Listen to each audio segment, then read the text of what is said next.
Welcome back to Animal Crossing New Horizons. I'm Dear Darling. Should we see what's going on our lovely island of Fawnhallow today, where it's Friday, everybody looking forward to the weekend. Yeah, what are we going to talk about today? Great question. Don't know the answer to that at the moment. We're just sort of chilling. We're just sort of vibing. How the game's been going. I've been catching up on the events. Not in Honkai Star Rail because there's no events right now in Honkai Star Rail. Well, it just did have like the longest Trailblazer, like main quest I think ever. It was like 10 hours long or something. But I enjoyed it despite that the not general populace, but some of the reactionaries online did not. But hello everyone, right now in Fawnhallow at 6:43 p.m. on Friday, February 21st, 2025. I was playing a bit of a Genshin event yesterday. It turns out that the Genshin event's very strange because it's actually like legit. If you don't know, Genshin Impact is like a high fantasy, I guess I'd describe it. High fantasy JRPG. It's not actually an RPG, but you know, it's like got the strong influences from that sort of thing. I don't know, it's quite hard, and I mean the actual genre is like open world technically. But you know, I'm trying to think about like the vibe it gives off, the aesthetic. But for some reason, this event is literally it's just a game jam, or like it's so random. It's like legit. The teams have like 2 days to make a game, and then you judge which game you think is best. And I was just like, this is such a strange concept, I suppose, to put in here. Like what's the word? Anachronism? Is that what? Anachronism. Yeah, thing being or appropriated to a period other than which it actually exists. Anachronism is probably the way, now I think about it, how you say it. Which is, yeah, when something's in a place which doesn't exist. But technically, I guess you could say that it's not technically an anachronism, because one, a medieval fantasy world doesn't exist. It's made up, so I suppose the definition is kind of as you do it. Like, I mean, part of it is like, is it a false errand to ascribe your modern sensibilities of reality to a fictional fantasy world? And I suppose in some ways it kind of is, but in some ways it kind of isn't, because I mean that's all we can really draw from in the first place. That's where writers write from in the first place as well. So to you know, it's sort of like the shoe goes on both feet, which is not an expression, I don't think, but you know, it kind of feels like it gives the right vibe of what I want, where basically it's like, you know, I can certainly see the perspective where it's like, oh, you know, it's medieval fantasy. Anything's possible in fantasy, so I don't see why it wouldn't be possible. But then also you can say from the other perspective and like, well, yeah, but it's fantasy created by people in reality. As I'm not saying that the fantasy has to be grounded in reality, but you know, the people who are writing it have a understanding what reality is and what is accepted as fantasy and what isn't by the general populace. Whether it's accurate or not, whether it's something they want to subscribe to, is up to them. But it did strike me as like strange. Because I was very much like, this is a bit of a weird thing, if anything, to put inside this game. Have a game jam with the characters. I will say the minigames are actually quite good. Like, I'm not gonna lie. But some of the best minigames I think Genshin Impact has. It's like a very like simple proof of concept for like a puzzle platformer, another type of puzzle game, and then they just like a remix of like a previous minigame, which they've actually made quite a bit more fun, I think, this time. But yeah, I'm not going to talk about that forever. I mean, anachronisms is an interesting sort of concept, I think. It sort of goes into like the verisimilitude of, any fictional media. Well, I guess it doesn't have to be fictional, of any media property whatsoever, you know. Because it turns out there's actually quite a lot of anachronisms through a lot of popular media, isn't it? Like, but most things are things that people would not notice unless they are like a big researcher or a big fan or whatever, historian, a history buff. And only then would you really be like kind of aware of what they are in the first place. But what I mean by that is, like, I don't know, like, I wish I could give these examples off the top of my head, but I'm not a history buff and I'm not super into like a lot of these tiny details, so a lot of them I don't know. But I remember reading some things about it where it was just like a movie or whatever. I can't remember what movie it was. Maybe it was Back to the Future or something. Where it's just like, oh yeah, actually this car wouldn't exist in this time period. This is actually like a certain type of model, which while like no, it was like this model which did exist, but this actual iteration of a model didn't exist until like some years after or whatever.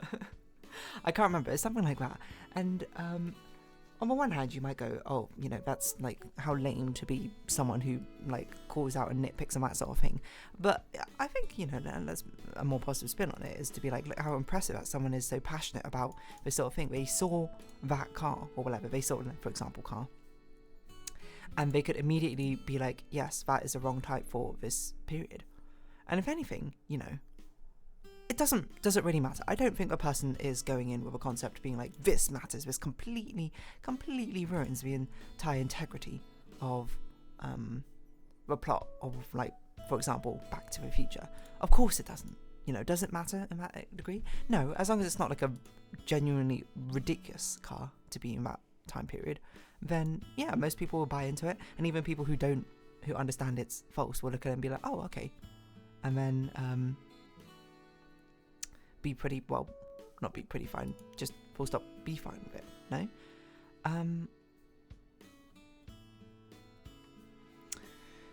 But if anything, what I was saying is like, it's quite fascinating being able to have that sort of level of knowledge. I guess that's the important, the interesting part for me is like having that level of knowledge to be like, yeah, that's wrong. And I've successfully identified it as being wrong. And even more so, it's like, this is how the mistake was made. Because like, I feel like I'm picturing like movies in mind. It's the sort of thing where you can go two ways about it. One, as a director, you can just be like, who cares about this sort of thing?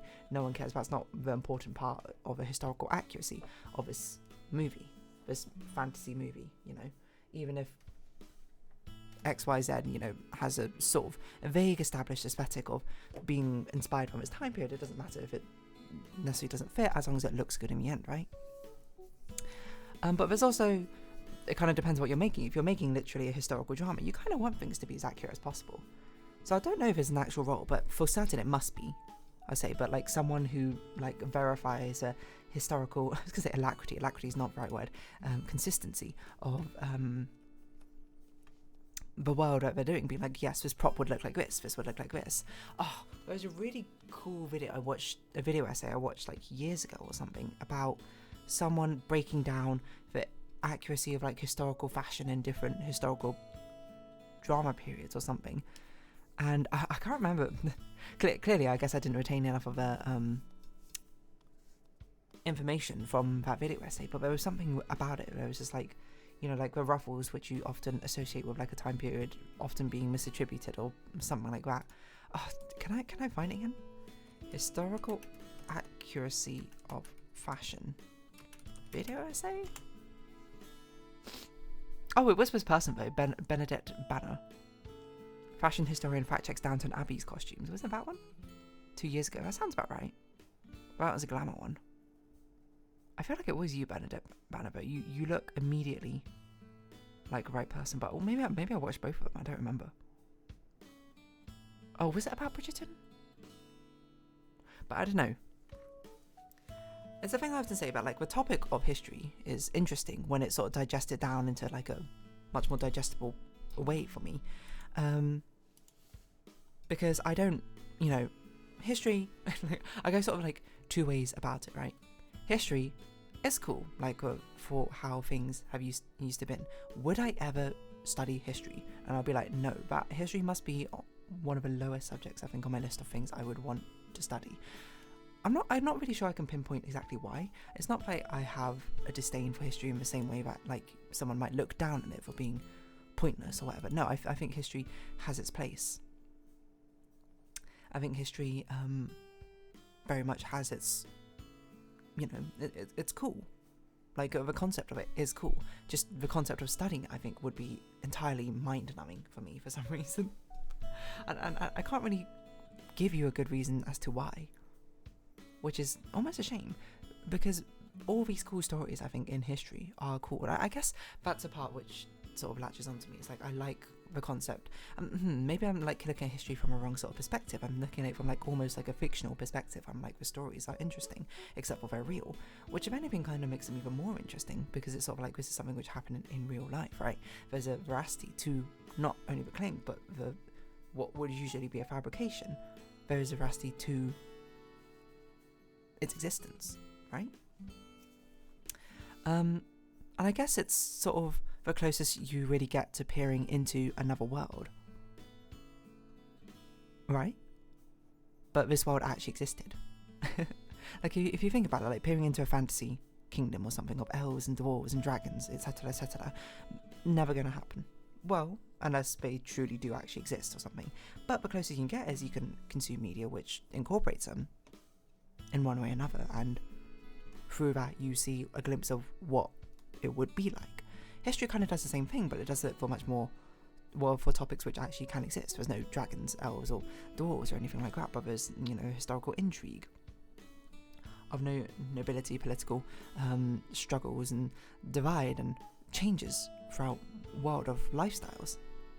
And the difference between, I suppose, the reality we live in now compared to reality they lived in, like, let's say 1,000 years ago, probably, I'm not going to say it's quite to the difference of, our reality now and a modern fantasy novel or something, but it's still like a pretty big difference, right? There are things which are similar between the both, and there are things which are rather different at the same time. So really, it kind of is glimpsing into a real fictional world, if that makes sense. I don't know how best to put it. And me selling it like that makes me actually sound even more interested in history. But that's, I suppose, where the cut-off point lies, is that I'm interested in the stories, I'm interested in the understanding behind it, but I cannot imagine reading upon all these historical reports or analysing and trying to find out the veracity of which parts is true and which parts are false. I'm not sure why, because if I frame it in a different light, like, what if you were doing that for, I don't know, I mean, something which I do more commonly, like, fixing a bug or something in, like, programming code or something. That sounds, well, it's not the most interesting thing. I guess it sounds more enticing because I'm good at it, right? But what about, like, puzzle solving in a video game? I'm good at it, and I love puzzle games. Isn't that like a kind of abstraction of a puzzle game? The sort of understanding all these different things? I guess because there's no concrete answer, because you can't really go back in time to sort of verify it. You only can get enough evidence to really persuade you one way or another. It's sort of, not that it feels like it's missing something per se, but it definitely, maybe there is a distinction there where I can't quite put my finger on. I don't know. It's even weirder because I did actually take history as one of my subjects for GCSE. We had to take, I think it was 10 GCSEs. I don't know what the standard is nowadays, to be honest, but we had to take 10 GCSEs. I think you can drop a certain amount of them. I don't know. Obviously, I was an overachiever, so I didn't drop them. And actually, I did 11 GCSEs technically. Could have technically done 12 because I did one of them before I went to that school. But the other subject you had to do had to be religious studies, and I didn't want to do that, so I didn't. But I remember, like, you had to take maths, and if you're good at maths, you were highly incentivized to take additional maths as well, which is not a true GCSE. It's like an additional test. You had to take physics, chemistry, biology, compulsory. English language, English literature, also compulsory, and then you had 4 flex slots, except for the flex slots weren't very big flex slots because one of them had to be a modern foreign language, which was either French, German or Spanish, and I only had done French or Spanish, so I took French because I was better at it. Honestly, I like the sound of French more than Spanish, but would Spanish have been more practical for me? Probably, but I was better at French, and I honestly did not have much passion for those languages. Plus I already did Mandarin Chinese. Do I need to do another one? I don't know. And then we had to take a humanity, which was either history, geography, or religious studies. And I took geography. And then we had 2 flex slots. And this is, I always talk about this. One of them I chose was electronics, which was always a very cool subject. And the other one I chose was history. And I said that was a mistake. Not because I did bad in history, I actually did very well in history. But because I had no passion for it. It was basically a subject, ridiculously, it was a subject I took. It's like, oh, I'll do this, so I'll get better at writing essays. Despite the fact I knew very clearly that I would probably go into a STEM subject like university time or something. I should have just taken a fun subject like graphics, is what I say every single time. But alas, I didn't. But to be fair, at that time I didn't. Well, I did kind of know I liked graphics, but I also didn't. Okay, it's getting completely off topic. I've spoken about this before anyway. The long short of it is, I did actually take up history. And you might be like, what parts of history did you learn? We basically had to study. We had no choice, obviously, because everyone has to study the same thing. It's sort of like a coalesced curriculum. While there technically are different options, like for nationwide different curriculums, if in the same school everyone's going to learn the same thing because all the teachers know the same subjects, it's more interchangeable, etc., right? So we basically did from the start of World War One to the end of Cold War, I think, was what we covered in history, right? That sounds about right. It was basically the World War period, mainly. Which honestly is fascinating, I think, to learn about a lot of the things which happened during there. And studying it at a basic level, I think, GCSE level is not bad. I think doing the exams or doing the actual tests to prove your knowledge is kind of tiresome. But, you kind of have to. Like, how do you prove you know something? Well, you have to verify it one way or another, right? So I guess what I mean to say is, like, that studying part didn't overcome the payout of learning about it like other subjects did. Like, is it fun to, sit down and read a textbook about, like, I don't know, a cell diagram in biology? I wouldn't say so. I mean, you might say that learning in itself is fun, but the act of doing it, I suppose, by reading straight from a textbook is not inherently that much fun. Sometimes it might be even detrimental, but learning about it is fun. I think that's, like, the important part, is that people do find learning fun, but, the process for learning is often the most difficult part. And then it says, like, does that subject overcome a boundary where the not suffering, that's a bit strong, but the pain, the annoyance, I suppose, of doing that actual manual work to study overcome the reward you get from learning? And that's a question I guess you have to ask yourself for all of your subjects. And for me, history, I think, doesn't overcome that, mainly because the actual process for actually, like, studying is quite a bit harder, mainly because I guess I was a lot better at sciencey subjects than I was necessarily at humanities, than the actual learning part, which is why I guess, like, watching a history documentary would be cool, where someone else has already done that. People have put in the work and they've verified it, they've checked everything makes sense, and maybe put it into a nice sort of narrative story of which I can learn about. That's kind of cool. But at the same time, I don't watch historical dramas or documentaries, so maybe there's probably something more to it then. Probably something about me having more of affinity of a concept of the future necessarily than the past, or the past, which I do like, tends to be my past rather than, or like the modern past rather than historical past. But I still have an appreciation for historical past, as most people I think have a general appreciation for most things in life. Just a practical application of, like, like people say, oh, I hate maths. Yeah, that's fair. I don't expect you to like necessarily doing maths, but you probably have an appreciation for what it does in the world, right? Like, people, provided a reason, will have an understanding that maths holds up, like, a lot of backbones of different things. But that doesn't mean you have to like maths or studying maths or anything like that, right? I guess that's kind of where I'm coming from. Except for now it's in verse to replace maths with history, and yeah, that seems pretty reasonable to me. Anyway, I don't know what I was going to talk about. I guess I was going to talk about anachronisms, but now I talked about studying history, so who knows? I guess I'll round this episode off here. So if you have been watching, thank you very much. It's been Animal Crossing New Horizons. I've been Dear Darling. Likes, comments, subscription, shares, greatly appreciated. Socials, Discord down below.